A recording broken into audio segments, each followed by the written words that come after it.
Now, I will never title a video, "Will it run?"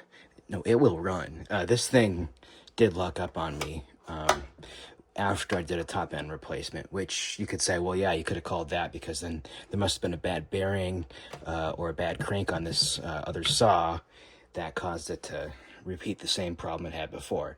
Fair enough. So here's a replacement chassis, and I'm going to take all the components from this saw and then move them over to this chassis. So basically everything's been replaced after that point. I mean, yeah, I think I haven't split the cases yet.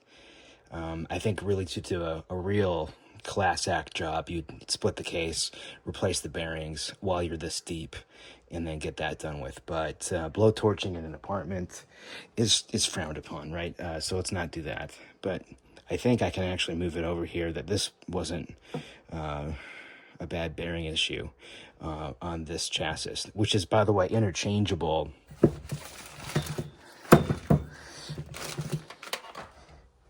Husqvarna L75 to my left, and then the L65 to my right. Basically, the top end is different there. So otherwise, same carburetor with this year, same everything. So everything's compatible, and I'll switch the placards off, and there's really not going to be a difference between the two. In fact, it should have better compression, it should work better, etc. with everything being replaced, literally everything on it. So hey, we'll see how that goes, and I'll keep you posted. But yeah, it will run.